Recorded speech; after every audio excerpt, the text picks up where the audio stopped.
These tariffs may seem to target global manufacturers, but the ripple down to small businesses like mine.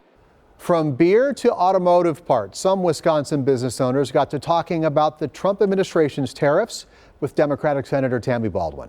Mary Jo Ola talked with Jim, who owns Energy Masters in Brown Deer, and Natasha, who owns Select Auto Parts and Sales in Milwaukee. They were among 8 people who got to share their stories with the senator. Today we're just going to do a brief tour. A tour at Lakefront Brewery is a popular attraction in Milwaukee, but this time it's about highlighting the impact of escalating and uncertain tariffs. The audience, local business owners. I've seen my sales decrease 10% within the last month.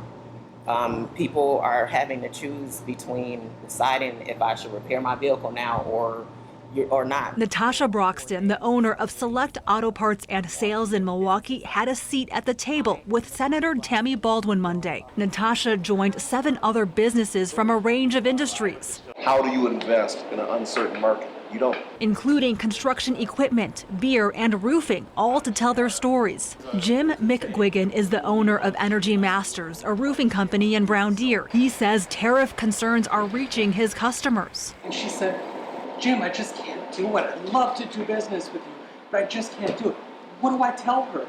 I can't just sell it for less than cost. Their individual businesses vary widely, but there seemed to be shared concern over how the Trump administration's tariffs and lack of clarity are making it tough to operate. It's a lot of confusion. Natasha tells me that her business is feeling the impact of tariffs on the supplies they use in the automotive recycling process. Myself and my customers, we're planners. Like we kind of, want to know what's going on so that we can make decisions. Jim tried to plan ahead and spent thousands of dollars on pallets of supplies. Because I bought those, I wasn't able to purchase the American-made skid steer or the American-made manufactured products. That sort of chaos makes it impossible to run a business. For now, Jim and Natasha feel like they're stuck in limbo and bracing for whatever may come next. In Milwaukee, Mary Jo Ola, TMJ4 News.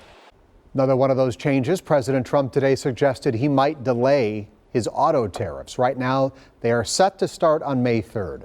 During a meeting with the president of El Salvador, Trump suggested he might give U.S. automakers more time to prepare for the 25% import tax. I'm looking at something to help some of the car companies where they're switching to parts that were made in Canada, Mexico, and other places, and they need a little bit of time because they're going to make them here, but they need a little bit of time. So I'm talking about things like that. Over the weekend, the Trump administration made a surprise move, exempting tech devices like smartphones and computers from punishing 125% tariffs on Chinese imports.